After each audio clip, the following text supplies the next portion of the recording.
이 시간에 우리 온가족 새벽기도회에 참여한 여러분들을 축복합니다. 딱 거리두기 할 만큼만 오셨네요. 또 가정에서 또 우리 자녀들과 함께 새벽을 깨우며 기도하는 모든 분들 축복하고, 또 참여하는 모든 이들에게, 우리 자녀들에게 하나님의 지혜와 또 성령의 충만한 은혜가 함께하기를 축복합니다. 이번 온가족 새벽 기도회를 통해서 우리가 살펴볼 주제는 기쁨에 관한 것입니다. 이 기쁨이라고 하는 주제를 가지고 성경을 읽다 보면 상당히 이런 말씀이 많이 나오는구나 라는 것을 우리가 보게 됩니다. 대표적인 말씀이 있는데요, 데살로니가 전서 5장 16절입니다. 우리 같이 한번 읽어볼까요? 자, 화면을 보면서 같이 읽으시면 됩니다. 시작. 항상 기뻐하라, 쉬지 말고 기도하라, 범사에 감사하라. 이것이 그리스도 예수 안에서 너희를 향하신 하나님의 뜻이니라. 그렇습니다. 하나님의 뜻은 정말 단순합니다. 우리 하나님의 뜻을 굉장히 신비스럽게 생각하고 굉장히 거창하게 생각할 때가 많은데, 하나님은 우리가 그냥 항상 기뻐하는 그런 삶을 살기를 원하십니다. 우리가 우리 자녀들을 봐도 그렇지 않습니까? 우리 자녀들이 정말 기쁘고 즐겁게 살아가면 우리 부모도 행복하잖아요. 그런 것처럼 우리가 항상 기뻐하고 또 하나님 앞에 기도하고 늘 감사를 고백할 수 있다면 그것이 하나님의 뜻입니다. 그 다음에 이제 두 번째로 살펴볼 말씀은 갈라디아서 5장 22절 말씀입니다. 이 말씀도 유명한 말씀이죠. 같이 한번 읽어볼게요. 시작. 오직 성령의 열매는 사랑과 희락과 화평과 오래 참음과 자비와 양선과 충성과 온유와 절제니 이 같은 것을 금지할 법이 없느니라. 아멘. 예수 믿는 신자들에게 일어난 놀라운 변화는 성령 하나님이 우리와 함께 하신다는 것입니다. 그래서 하나님이 주신 그 율법의 말씀을 실제로 성취해 가도록, 이루어 가도록 하나님이 역사하십니다. 우리가 성령 하나님을 따르는 그런 삶을 살게 된다면 반드시 거기에 드러나는 것이 있는데 열매입니다. 자, 제일 먼저 나오는 것이 무엇이었습니까? 성령의 열매, 제일 먼저 첫 번째 나오는 것이 무엇이었냐면 바로 사랑입니다. 자, 그 다음에 나오는 게 뭘까요? 그 다음에 나오는 것이 희락입니다. 희락이라고 하는 것은 기쁨을 말하는 것이죠. 기쁨. 즐거울 낙자입니다. 기쁘고 즐거운 것, 기쁠희 즐거울 낙, 기쁘고 즐거운 것.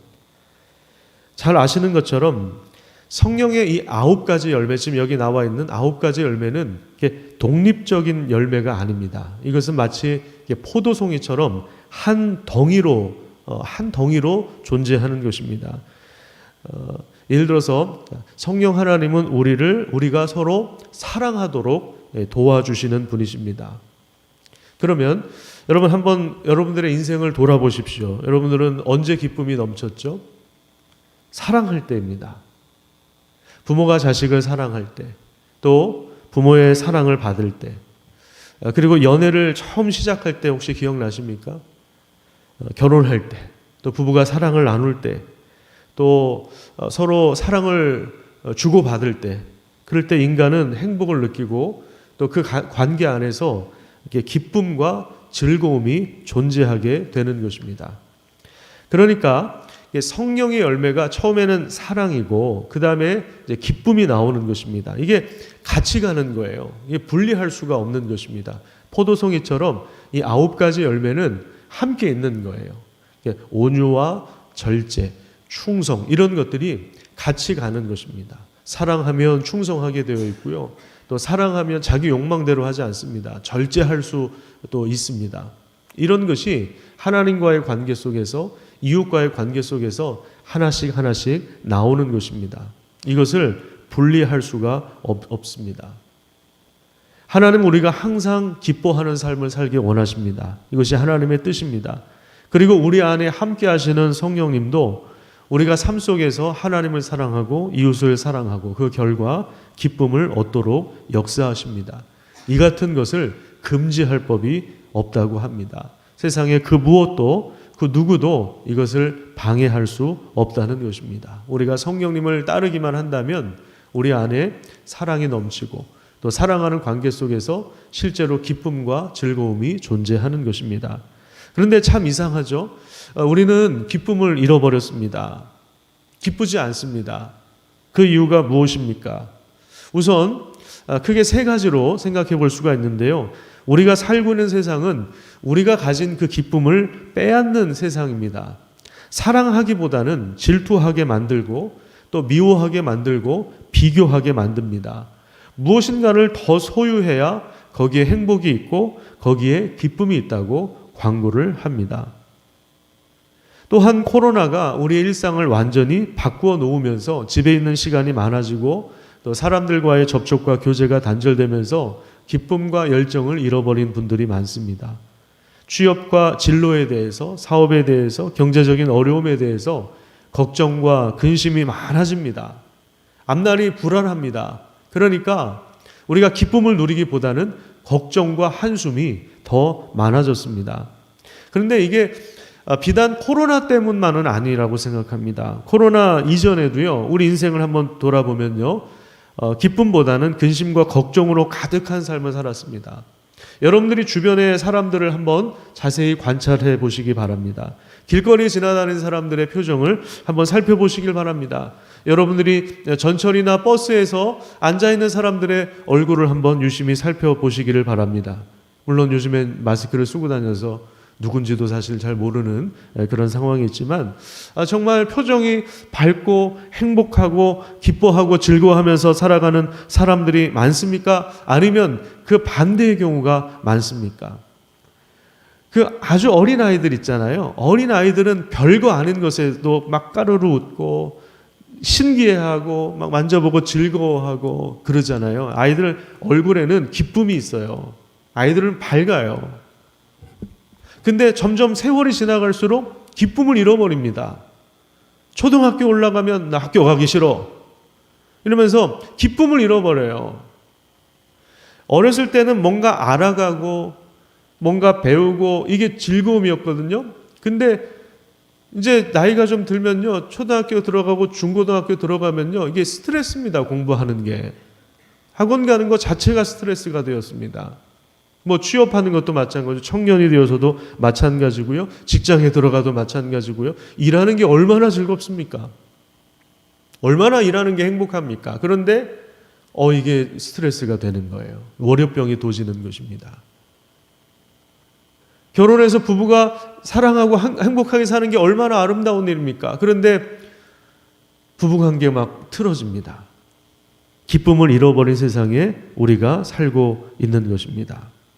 사람들의 표정을 보면요, 기뻐하고 즐거워하기보다는 염려와 근심, 걱정으로 가득한 그런 얼굴들을 우리가 많이 보게 됩니다. 여러분들은 어떠십니까? 여러분들 자신은 어떠십니까? 정말 기쁘십니까? 과거의 상처도 우리의 기쁨을 빼앗아갈 때가 많습니다. 예를 들어서 우리가 어렸을 때 부모에게 받았던 상처들이 있을 수 있습니다. 우리 이웃과의 관계 속에서 받았던 상처가 있을 수 있습니다. 여러 가지 면에서 내가 경제적으로 너무 힘들어서 어떤 시대와 어떤 그 환경 속에서 내가 상처를 받고 내가 고난을 당하고 어려움 당해서 그게 우리의 자유를 빼앗고 우리의 기쁨을 빼앗고 우리의 즐거움을 빼앗고 두려움과 분노와 원한과 슬픔 속에 잠기도록 우리를 자꾸만 이렇게 잡아채는, 우리의 발목을 잡는 것이 얼마나 많은지 모릅니다. 그래서 부부가 다툴 때 그 상당 부분 원인은 부모로부터 받은 그 상처가 상당 부분 존재하는 것입니다. 그게 해소가 되지 않으면 그게 이제 부부 사이에서 이제 충돌을 하기 시작하죠. 그런 일들이 비일비재하게 일어납니다. 자, 이렇게 살펴보면 뭐 과거도 우리의 발목을 잡고 때로는 환경이 우리의 기쁨을 빼앗고 그리고 우리가 살고 있는 세상 자체가 우리의 기쁨을 빼앗고 있다면 우리는 과연 어디에서 기쁨을 찾을 수가 있겠습니까? 오늘 우리가 읽은 느헤미야 8장을 중심으로 요 며칠간은 기쁨의 회복을 위한 여정이 어떻게 시작되는지를 함께 살피고, 그 다음에 좀 후반부에 가서는 시편 37편을 같이 좀 묵상하면서 하나님이 우리에게 주신 그 기쁨이 무엇인지, 하나님이 우리 삶을 통해서 요구하는 것이 무엇인지를 함께 살피려고 합니다. 느헤미야는 이스라엘 백성들이 바벨론에게 멸망을 당하고 나라를 빼앗겨서 너무나 고통스러운 시간을 보낸 이후에 어떻게 회복시키시느냐라고 하는 이런 역사를 담고 있습니다. 그래서 이스라엘의 아주 길고 긴 역사를 아주 축약해서 담고 있는 책이 느헤미야인데요. 이번 주에 여러분들이 느헤미야를 1장부터 8장까지 한 10장까지 쭉 한번 정독을 했으면 좋겠습니다. 여러분 한번 생각해 보세요. 나라를 통째로 빼앗겼다고 생각해 보세요. 그래서 저 만주와 시베리아로 여러분들과 자녀들이 포로로 끌려갔다고 생각을 해보십시오. 우리의 계획은 다 틀어지고 아이들은 학교와 학원은커녕 제대로 교육도 받지 못하고 노동의 현장으로 끌려갈 것입니다. 이산의 아픔을 겪을 수도 있습니다. 가족 중에 누군가가 부상을 입거나 다치거나 목숨을 잃어버릴 수도 있습니다. 여러분 전쟁이 일어나거나 포로가 되는 것은요, 가장 인간이 맛볼 수 있는 비참함 중에 비참함을 맛보는 일입니다. 기쁨은커녕 전혀 그 소망의 씨앗을 발견할 수 없는 상황입니다. 이스라엘 민족이 그런 상황에 처해 있었습니다. 이런 상황 속에서 하나님께서 바벨론 제국이 멸망을 당한 이후에 페르시아와 바사 제국을 세우십니다. 그리고 고레스 왕을 통해서 포로민들을 고향으로 다시 되돌려 보내는 그런 정책을 펴게 하십니다. 우리의 기도를 들으시는 하나님은 세상의 모든 왕들을 그 눈 앞으로 지나가게 하십니다. 그 왕들의 행실을 달아보시는 분이십니다. 왕들뿐만 아니라 모든 제국과 역사의 흥망성쇠를 하나님이 주관하십니다. 또한 하나님은 여러 지도자들을 통해서 이스라엘 백성들을 고국으로 돌아오게 하셨습니다. 스룹바벨이라고 하는 지도자, 또 느헤미야를 통해서, 에스라를 통해서 거기에 맞는 역할들을 하게 하심으로 이스라엘 백성들이 자기 고국으로 돌아와서 하나님과의 관계를 회복하도록 도와주는 것입니다. 근데 막상 돌아오고 나서 보니까 오랜 시간 땅이 황폐화되었기 때문에 할 일이 얼마나 많겠습니까? 여러분 오랜만에 집에 어디 갔다가 들어갔다고 생각해 보세요. 할 일이 얼마나 많겠습니까? 그런데 나라 전체가 망가졌어요. 건물이 불타버렸어요. 폐허가 되었어요. 동물들의 오물들이 가득했어요. 이런 상황에서 오랜 시간 폐허가 된 곳에서 다시 돌아오면 얼마나 할 일이 많았겠습니까? 바벨론에서 포로로 살던 사람들이, 거기 정착해서 살던 사람들이 다시 돌아오면 얼마나 할 일이 많았겠어요. 그 가운데서 성전을 먼저 건축하고 그 다음에 이제 느헤미야라고 하는 준비된 지도자를 하나님이 보내시는데 성벽을 건축하게 하십니다. 성벽을 건축하게 하세요. 이 과정에서 여러 가지 어려움이 많았지만 성전을 건축하고 또 성벽을 재건하는 것은 무너진 나라를 또 삶을 회복하는 일에 있어서 가장 중심적인 요소였습니다. 그리고 나서 오늘 8장의 장면이 나오는 것입니다. 얼마나 영광스러운 장면인지 모릅니다. 이스라엘 백성들은 성문 중에 하나인 그 수문 앞 광장에 모여서 모두가 다 율법의 말씀을 들었습니다. 3절부터 보시면요, 무려 6시간 동안 율법을 읽고 들었다고 이야기합니다. 정말 놀라운 일입니다. 여러분에게 정말 한 가지 분명하게 말씀드릴 수 있는 것은요, 혹시 여러분들 중에 누군가가 영적 침체에 빠졌거나 기쁨과 소망을 잃어버린 분들이 있다면 하루에 한 6시간까지는 아니더라도 주기적으로 1시간에서 2시간에서 한 3시간 정도 성경을 읽거나, 이게 좀 힘들면은 듣거나 한번 해보십시오. 정말 집중해서 하나님의 말씀을 들어보시기를 바랍니다. 그러면 그 말씀의 능력을 통해서 놀라운 힘이 주어지게 될 것입니다. 지도자들은 율법을 읽어주었을 뿐만 아니라 그 의미를 해설해 주었습니다. 풀어준 것입니다. 오늘날로 말하면 목회자들이 설교하는 그런 방식입니다. 그 결과 7절과 8절에 보면요, 반복되는 단어가 하나 있는데 그게 뭐냐면, 한번 보세요. 7절과 8절을 보시면 반복해서 내오는 내용이 있는데요, 깨닫게 했다는 겁니다. 깨닫게 했다. 깨닫게 하였다. 그러면 말씀을 깨닫고 나온 반응이 무엇일까요? 9절을 보면요, 백성들이 어떻게 했다 그래요? 말씀을 깨닫고 나서 백성들이 다 울었습니다. 백성들이 다 울었어요. 여러분 왜 울었을까요? 새벽부터 정오까지 6시간 동안 성경 공부해서 힘들어서 피곤해서 울었을까요? 그렇지 않습니다. 여기 울었다라고 하는 것은 말씀을 깨달았다, 이것과 깊은 연관성이 있습니다. 말씀을 깨닫는 게 뭐냐면 하나님이 우리를 찾아오시는 방식입니다. 말씀을 깨달을 때 우리는 하나님의 임재를 경험하는 것입니다. 자, 오늘 본문 말씀 10절 말씀 같이 한번 읽어보도록 하겠습니다. 자, 우리 함께 힘차게 한번 읽어봅시다. 시작. 느헤미야가 또 그들에게 이르기를 너희는 가서 살찐 것을 먹고 단 것을 마시되 준비하지 못한 자에게는 나누어 주라. 이 날은 우리 주의 성일이니 근심하지 말라. 여호와로 인하여 기뻐하는 것이 너희의 힘이니라. 자, 여기 중간에 보면 뭐 하지 말라고 이야기합니까? 근심하지 말라. 지금 백성들이 막 울고 난리가 났어요. 왜 울었다고 이야기합니까? 말씀을 깨달았기 때문에.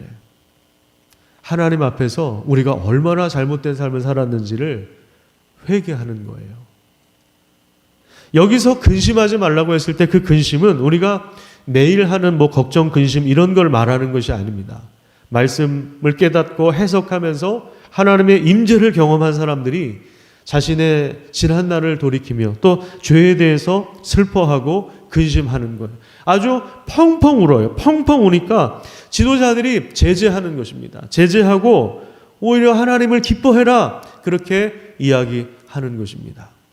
그걸 제재하면서 오히려 하나님을 기뻐해라, 그렇게 이야기합니다. 말씀을 깨닫게 하시는 하나님은 우리의 죄를 슬퍼하게 할 뿐만 아니라 하나님을 기뻐하는 자리로 우리를 인도해 주십니다. 말씀을 깨닫고 슬픔을 지나서, 근심을 지나서 하나님을 기뻐하는 그러한 자리로 가는 그런 소중한 기회가 되었으면 좋겠습니다. 기도하겠습니다.